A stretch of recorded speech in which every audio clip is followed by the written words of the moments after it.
everyone, welcome to Oxford News This Week News Brief. I'm Terry Stiles, and look who I have back. Hey, good to be back with you. Yeah, I took a little bit of a break doing some radio up in the local area up in Flint. Yeah. This week's newscast, well, M24 is going to get a new coat of paint. Students are back in the classroom after a few weeks of virtual learning. All that and more, the Oxford News begins right now.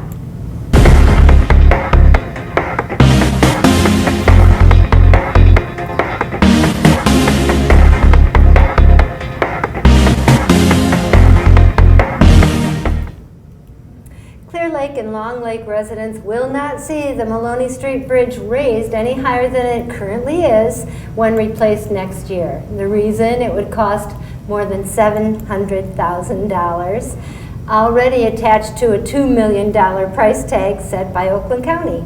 According to Oxford Township Supervisor Jack Curtis, in order to cover the $700,000 not paid for by the county, the township would have to create a special assessment district, and the residents in that district would then have to pay. First, says Curtis, there isn't enough time to create the assessment, and there are not enough residents in that area who would benefit from raising the bridge. Additionally, Curtis said the township is willing to create a special assessment district for any area in the community that needs one, but the township is not willing to pay up front first and try to collect later, which is what they would have to do in this case of the Maloney Bridge, due to time constraints. At issue is last fall, some residents of the strings of lakes in that area petitioned the board to help return the 24-foot long bridge, which is in need of repairs, to its original height before rebuilt in 1970. Due to the state of deterioration, the Oakland County Road Commission accelerated the project replacement from 2023 to 2022, which leaves little time to meet design standards, drawings, and ascertain contractors. Jim? And in a related story, as for Squaw Lake, the Oxford Township Committee is looking into complaints on how the DNR's public Squaw Lake access is contributing to overcrowding boat traffic. Lake residents and DNR Parks Supervisor Adam Lepp established a to-do list of modifications to the site, and before Memorial Day, a site attendant will be on staff the boating access area to monitor traffic and facelift the parking areas with signs and curbs. And speaking of facelifts, M24 is finally getting its finishing touches from last year's construction. Starting this week, crews will be there working on a punch list of items, including planting trees, work on irrigation, decorative streetscaping, permanent pavement markings, and paving.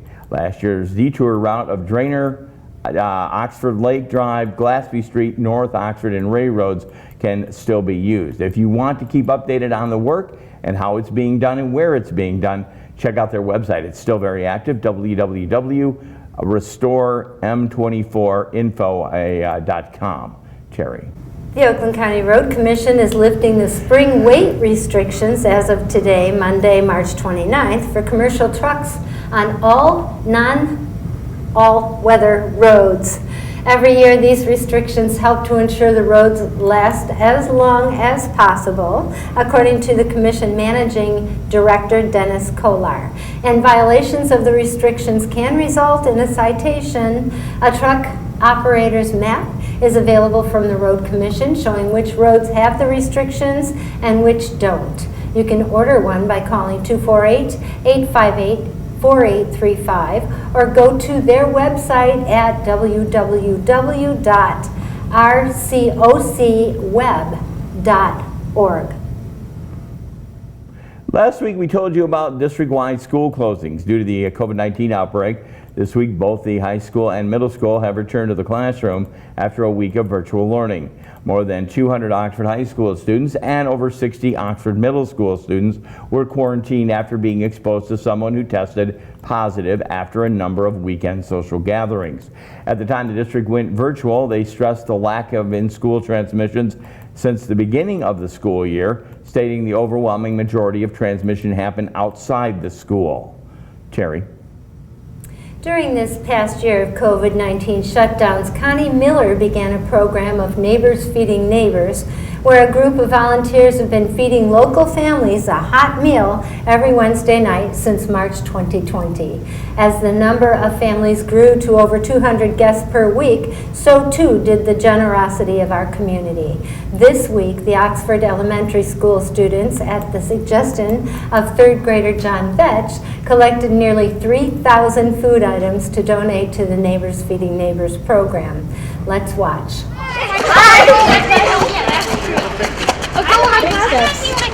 So our group is the OES Student Council, and we are a student leadership just within the building, meant to just do good for our school and our community. Today we just loaded up 5 vehicles with 2,590 canned goods, non-perishables, that they collected over the past 2 weeks. John, you want to tell me a little bit about why this group of children collected these? So we could help all of the people in need that don't have money to buy food. Whose idea was it, John? All of us. Are you a student council group? Yes. And what made you come up with this idea?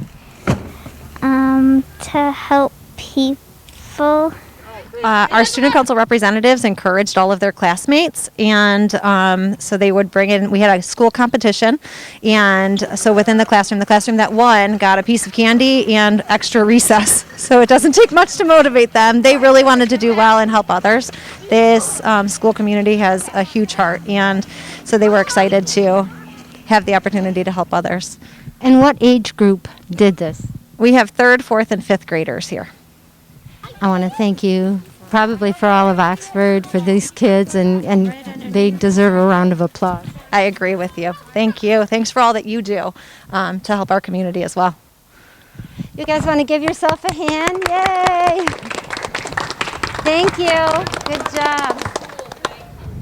The Neighbors Feeding Neighbors program is every Wednesday evening from 5:30 to 6 p.m. at the Emmanuel Congregational Church on Hovey Street. Along with a free hot meal, Connie's team distributes bags of groceries like the ones we just saw to anyone who needs them. If you'd like to donate food items or dollars, call Connie at 248-933-4579. And thanks to those kids at OES. On that note, generosity, Neighbors Feeding Neighbors reached out to the community in need of a refrigerator as well. And it didn't take long. John and Marie Powers, owners of the Homegrown Brewing Company, to step up within hours, posting the need for local social media. John and Marie called to donate a commercial refrigerator to the Free Meals program. Additionally, Oxford Township Parks and Rec made sure it got moved to its new home and location at the Emmanuel Congregational Church. Again, people helping people. Terry? And there's more of that spirit of giving in the Oxford area by students who help area residents. After canceling last year's spring cleanup because of COVID, the student group Oxford Gives Back is looking for volunteers to help with their April 24 and 25 event. The Oxford Community Schools affiliated service organization is student-led with a mission of building community relationships while motivating youths to exhibit leadership. Well done, you guys. Hey, we've all been lucky enough to hear the first sounds of spring. It's here, and the time for spring cleanup, well, that's needed as well. Oxford Township cemeteries before Thursday, April 1st, please remove all artificial flowers, wreaths, and grave blankets that might have been laid down over the holidays. Maintenance contractors are requested to remove and dispose of any of those items left on the graves. This applies to both township cemeteries on West Burdick and North Oxford Cemetery and the Mount Pleasant Cemetery on Baldwin Road. If you have any questions, please contact the township clerk at 248-628-9787. That's extension 106. I'll give you the number one more time. 248-628-9787, extension 106. Again, during normal business hours. Terry. In other school news, the district is considering purchasing the Dominican Sisters former retreat center on Drainer Road. At its last meeting, the Oxford School Board authorized the district to buy the property at 775 West Drainer in a 6-0 vote. According to District Superintendent Tim Throne, the property is appealing due to its central location, and they would consider using the existing buildings for current programming as well as some potential future programming. The 32-acre campus includes 7 buildings on 2 parcels, including a 58,000 square foot mother house with 43 bedrooms and a 17,000 square foot St. Mary's Retreat House. According to the purchase agreement, the price tag is $2.5 million, but Throne says they are still working through that. The board figures the money would come from the Capital Improvement Fund, which the board has been planning on for situations such as this. The board resolution allows Throne to execute the agreement subject to review and approval by the district's legal counsel. Well, that's it for Oxford News this week. If you'd like to learn more about these stories and others, you can go to the Oxford Leader newspaper page, or you can contact or follow CJ Carnacchio on the Charter Township of Oxford Facebook page, or you could even pick up a copy of the Oxford Leader newspaper.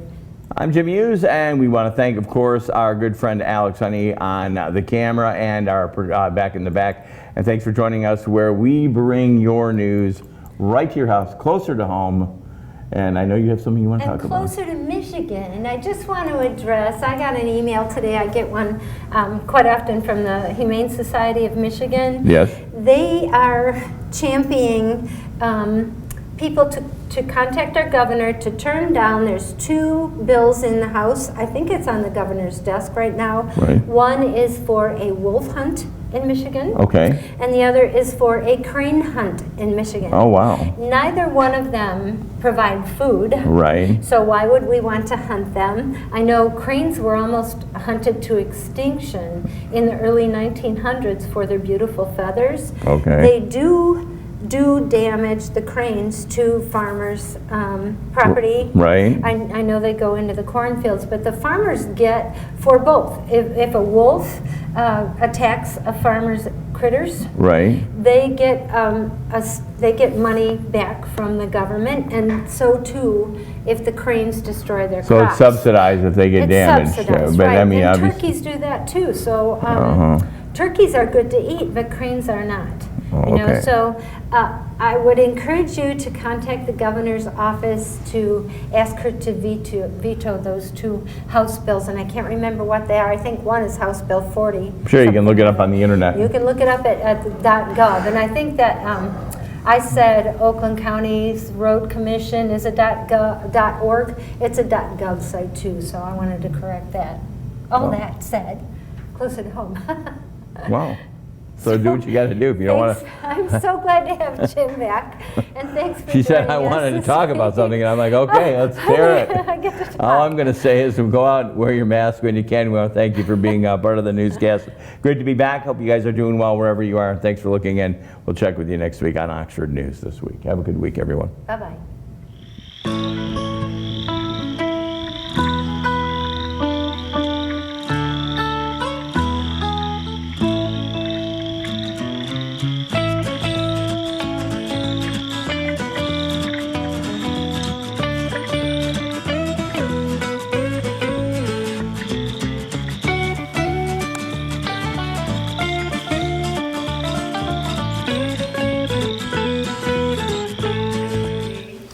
Welcome to Auto Talk. I'm Dave Kenny, and these stories are taken from Automotive News. General Motors has agreed to jointly develop the next generation lithium metal battery with solid energy systems. The lithium metal chemistry could more than halve battery cost and double energy density compared with current battery packs that power the Chevrolet Bolt, the automaker said.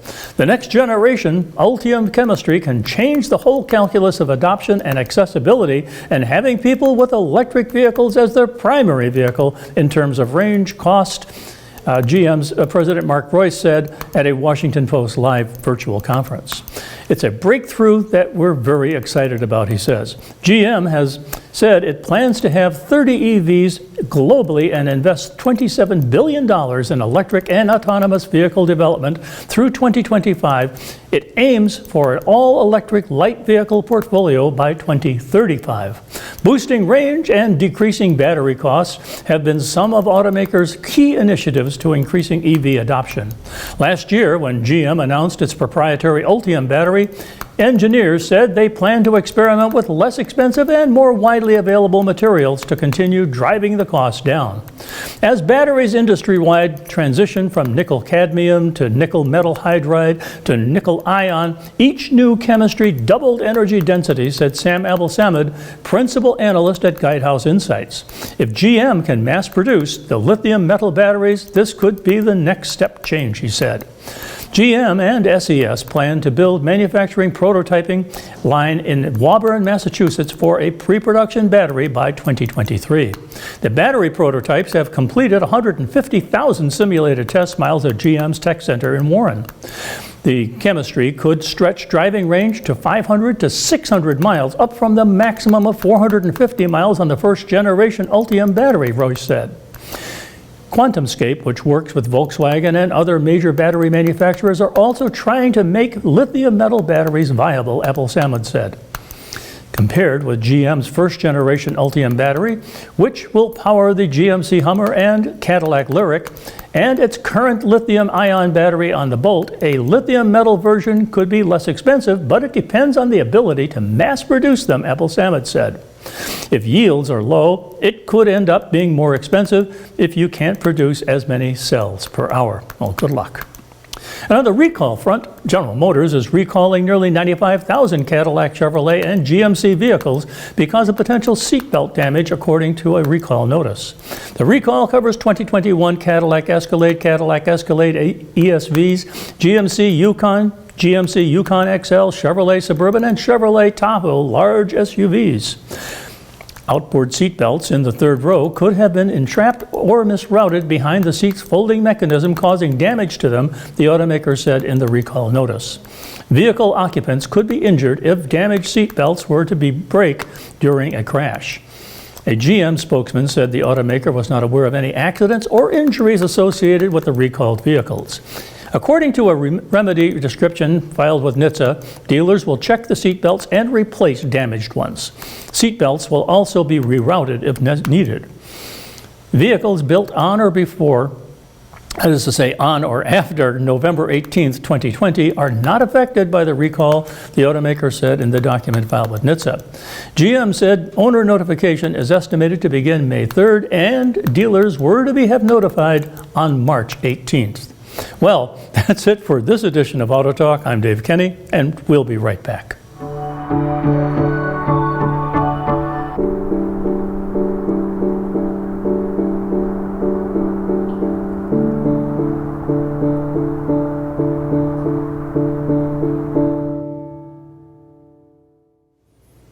With your Oxford Wildcats athletic update, I'm Teddy Rydquist. We begin with basketball. Both the boys and girls programs saw their seasons come to an end in the district playoffs last week.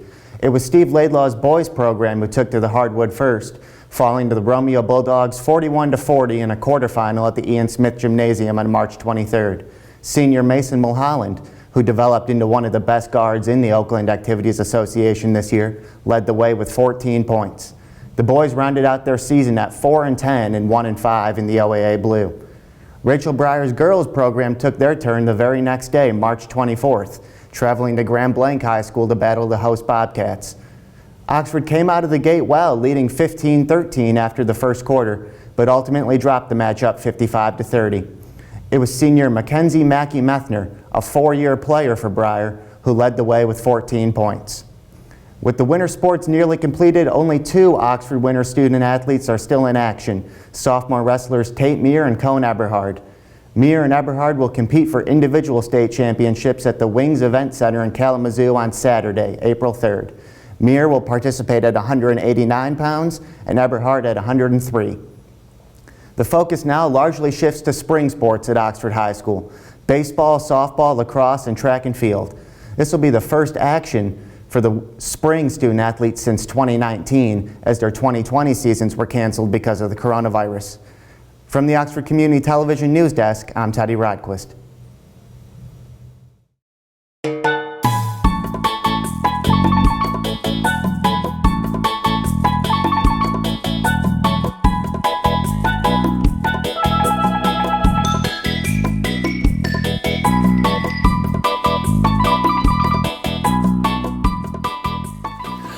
Welcome to Science in the News. I'm Dave Kenny, and this story is taken from New Scientist.